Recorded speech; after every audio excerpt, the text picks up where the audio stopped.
Audio book वाङ्मय 22 चेतन, अचेतन एवं सुपर चेतन मन।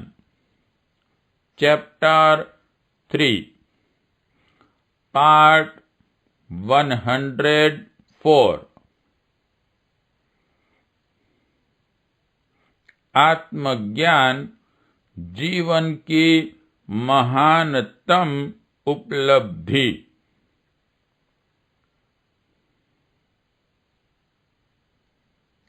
बाहरी दुनिया की जानकारी चाहे कितनी ही अधिक क्यों न प्राप्त कर ली जाए, पर अपने संबंध में आवश्यक ज्ञान प्राप्त किए बिना वह बहुत कुछ जानना भी अधूरा रहेगा।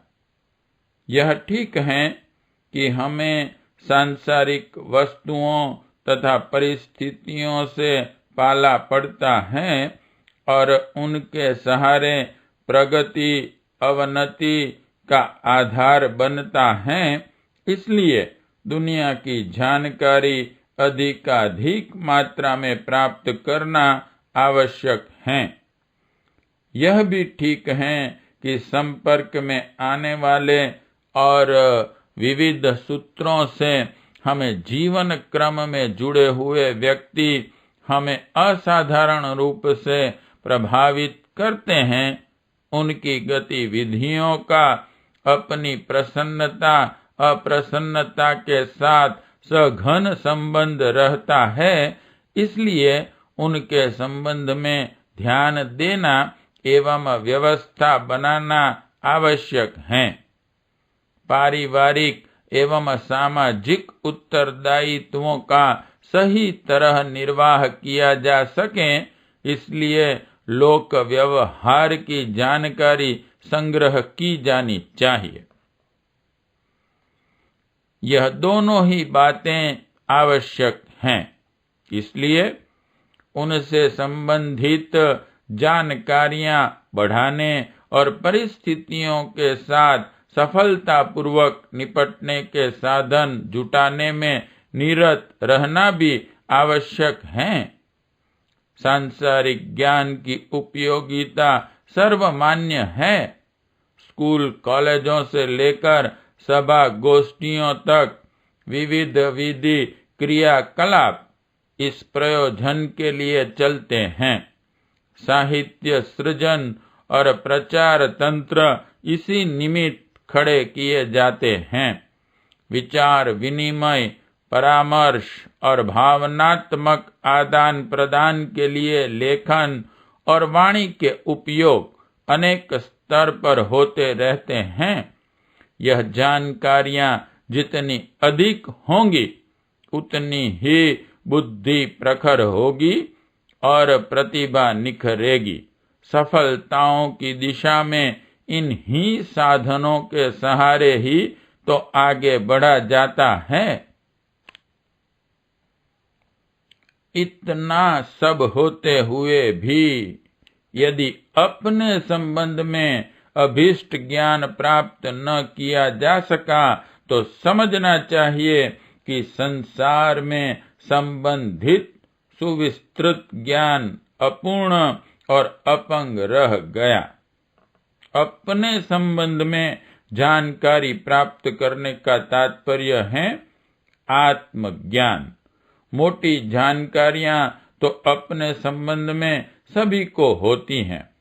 नाम, पता, वंश, स्वास्थ्य, शिक्षा, धन, परिवार, पद आदि के संबंध में पूछने पर कोई भी व्यक्ति आसानी से अपना परिचय दे सकता है, पर यह तो बहिरंग परिचय हुआ, भौतिक जानकारी रही।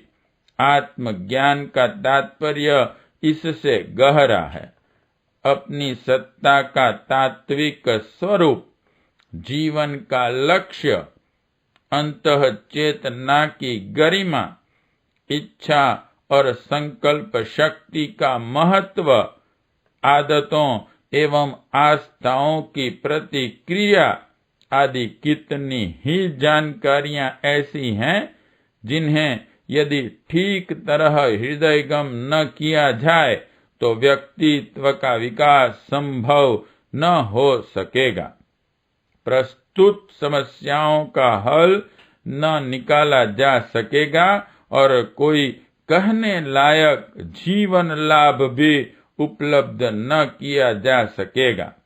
अपूर्ण और अविकसित, विपन्न और उलझे टूटे हुए व्यक्ति प्रायः वही होते हैं जिन्हें अपनी आंतरिक विशेषताओं और क्षमताओं के संबंध में आवश्यक जानकारी से वंचित रहना पड़ा।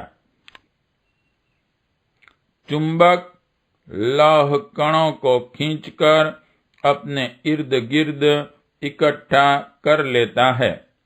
मनुष्य का आंतरिक व्यक्तित्व ऐसा अद्भुत चुंबक है कि सजातीय परिस्थितियों एवं व्यक्तियों को अनायास ही अपने निकट जमा कर लेता है। भली या बुरी परिस्थितियां अनायास ही कहीं से नहीं टपक पड़ती। मनुष्य की नीज की जैसी भी स्थिति होती है उसी के अनुरूप समस्त परिकर धीरे धीरे बनता रहता है और उनका एकत्रीकरण विशिष्ट परिस्थितियों के रूप में सामने आता है। जैसे भी कुछ हम होते हैं वस्तुतः वैसा बनाने का पूरा उत्तरदायित्व अपना ही रहा होता है।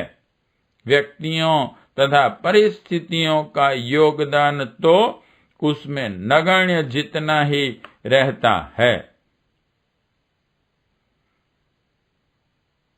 मनुष्य जिस प्रकार जिस दिशा में सोचता है उसी प्रकार की उसकी जानकारी बढ़ती है और क्षमता विकसित होती है।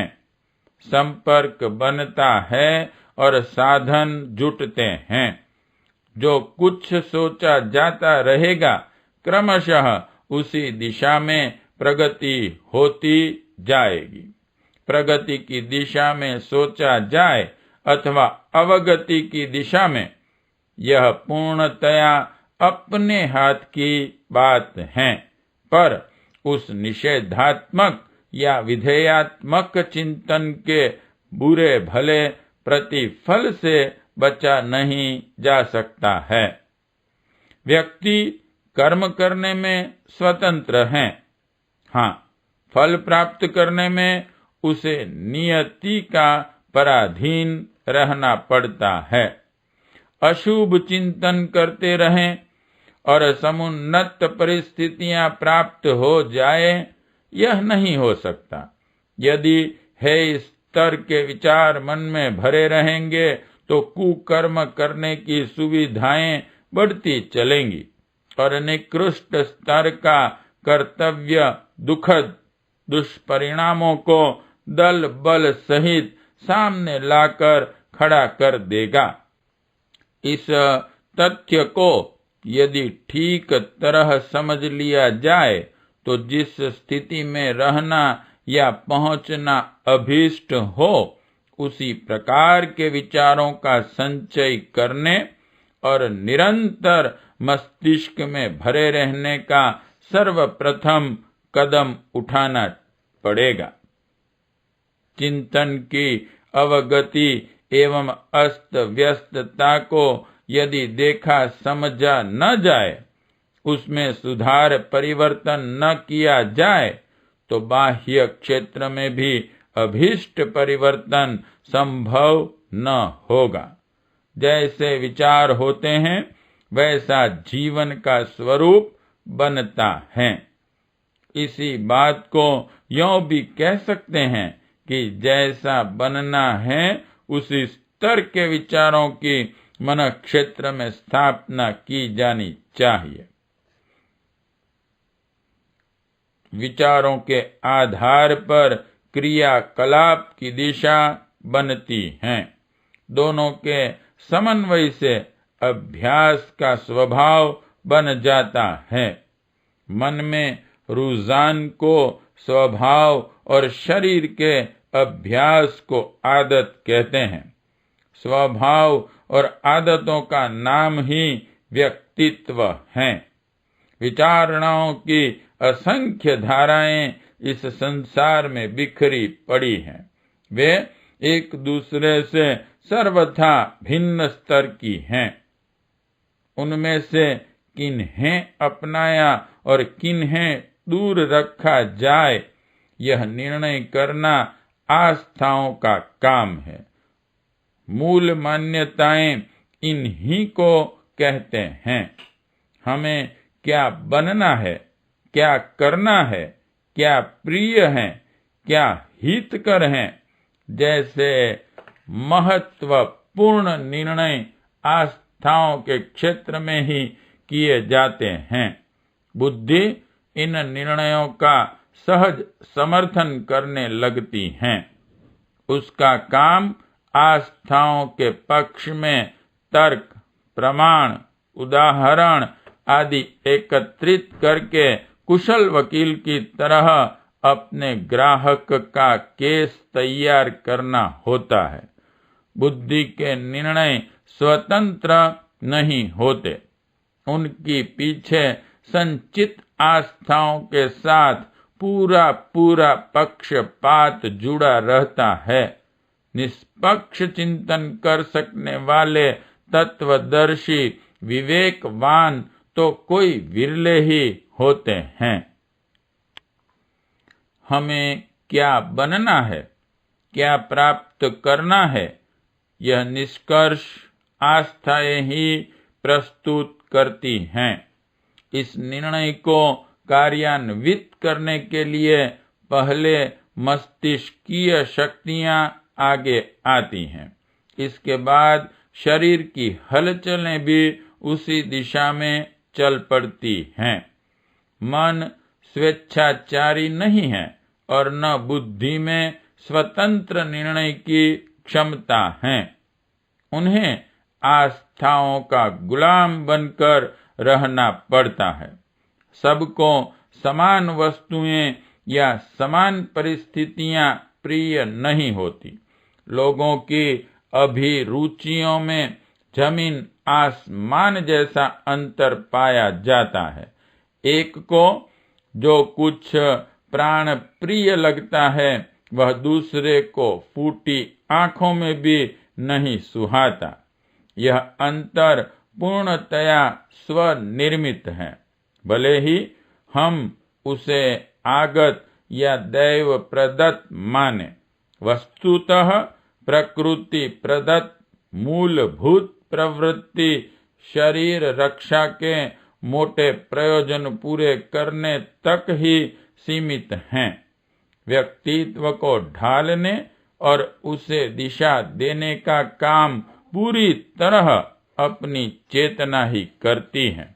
इस मर्म स्थल को सही रूप से समझा जा सके और उसे अवांछनीयता से हटाकर दूरगामी श्रेय साधना में लगाया जा सके, तो समझना चाहिए कि आत्मज्ञान और आत्मबल की प्रखरता सिद्ध हो गई।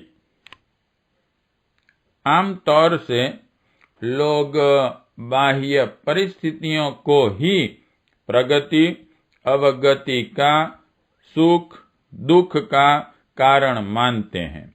इसलिए बाह्य साधनों को तलाशते अथवा मनुष्यों या देवताओं के अनुग्रह की याचना करते रहते हैं।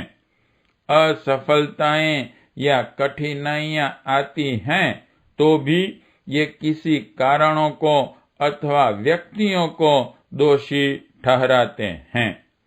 सस्ते छूटने के लिए बेचारे ग्रह नक्षत्रों को अथवा भाग्य प्रारब्ध को दोषी ठहराकर संतोष कर लेते हैं।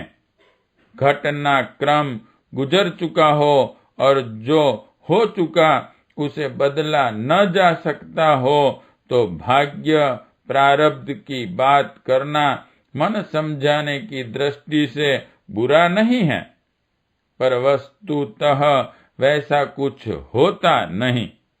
किसी का भी भाग्य पूर्व निश्चित नहीं है। प्रयत्नों और परिस्थितियों के आधार पर पूर्व कल्पनाओं, संभावनाओं, आकांक्षाओं एवं योजनाओं में जमीन आसमान जैसा अंतर हो सकता है। अपने भाग्य का निर्माण मनुष्य स्वयं ही करता है। प्रारब्ध की बात पर जोर दिया जाए तो वह भी पूर्वकृत कर्मों का प्रतिफल ही ठहरता है। ताजी या वासी का विवाद भर ही पुरुषार्थ और प्रारब्ध का झंझट है। कल के पुरुषार्थ को आज का प्रारब्ध परिपाक मानना पड़ता है। प्रारब्ध भी तो हम स्वयं ही बनाते हैं। प्रस्तुत परिस्थितियों से छुटकारा और अभीष्ट आकांक्षाओं का आधार निर्माण, यह दोनों का कार्य हम सरलता पूर्वक स्वयं ही संपन्न कर सकते हैं। इसके लिए करना इतना भर पड़ेगा कि आत्मनिरीक्षण की गहराई में उतरें, अपनी आस्थाओं और अभिरुचियों को टटोलें, विचार प्रवाह की समीक्षा करें और आदतों का विश्लेषण करने में सूक्ष्म बुद्धि के सहारे जुट जाएं। यह आत्म समीक्षा जितनी ही प्रखर होगी उतनी ही सरलता पूर्वक यह समझ में आ जाएगा कि प्रस्तुत अवगति का मूल कारण अंतः क्षेत्र में क्या क्या है और उन्हें किस प्रकार बदला सुधारा जा सकता है। अंतः प्रदेश को सुधारने और बदलने में यदि सफलता मिल सके तो समझना चाहिए कि भविष्य में जो कुछ बनने की आकांक्षा है उसके लिए रुका हुआ मार्ग खुल गया और प्रगति के संभावना सुनिश्चित हो गई। भौतिकवाद का अर्थ है सुख साधनों को बाहर खोजना और उसके लिए साधन जुटाना। अध्यात्मवाद का तात्पर्य है अभीष्ट प्रयोजन के लिए आंतरिक क्षमताओं को विकसित एवं व्यवस्थित बनाना। यदि भौतिक प्रगति ही लक्ष्य हो तो भी यह आवश्यक है कि मान्यताओं, विचारणाओं एवं आदतों का तदनुरूप ढाला जाए। प्रगति की दिशा कुछ भी क्यों न हो, सफलता इसी आधार पर मिलेगी। ऊपर से थोपी हुई मात्र समेटे हुए साधनों के आधार पर प्राप्त की गई सफलता न तो स्थिर रहेगी और न लाभदायक सिद्ध होगी। दूसरों के सहारे या आकस्मिक कारणों से यदि कुछ सफलता मिल भी जाए तो उससे दूरगामी प्रगति का आधार नहीं बनता और न आत्मसंतोष का गर्व गौरव भरा आनंद ही उपलब्ध होता है। उच्च आदर्शों के अनुरूप जीवन ढालने, महामानव की भूमिका में विकसित होने एवं अध्यात्म लक्ष्य प्राप्त करने के लिए सर्वप्रथम साधना अपनी आस्थाओं, विचारणाओं और आदतों को उसी स्तर का विनिर्मित करना पड़ता है। कदाचित वैसा लक्ष्य न हो और भौतिक सफलताएं ही प्राप्त करने तक बात सीमित रखी जानी है, तो भी सफल मनोरथ मनस्वी पुरुषार्थी व्यक्तियों के व्यक्तित्व का गहन पर्यवेक्षण करते हुए हमें इसी निष्कर्ष पर पहुंचना पड़ेगा कि जो बनना हो उसके अनुरूप ढलना आवश्यक है। सफलताएं चाहे आत्मिक हो चाहे भौतिक, उनके लिए गुण, कर्म, स्वभाव की अनुकूलता का होना अनिवार्य है। बाह्य जगत की जानकारियां अधिकाधिक मात्रा में एकत्रित करते रहने में कुछ हर्ज नहीं, पर उस ज्ञान के उपार्जन में भी दत्तचित्त रहना चाहिए कि व्यक्तित्व का विकास ही सर्वतोमुखी प्रगति का केंद्र बिंदु है। इसलिए आत्मज्ञान का गहनतम अनुशीलन होना चाहिए। अवांछनीय मान्यताएं एवं आस्थाएं तो अंतःस्थल में नहीं जमी बैठी हैं, उन्हें परखना चाहिए और बुद्धि को यथार्थवादी समीक्षा कर सकने योग्य बनाना चाहिए।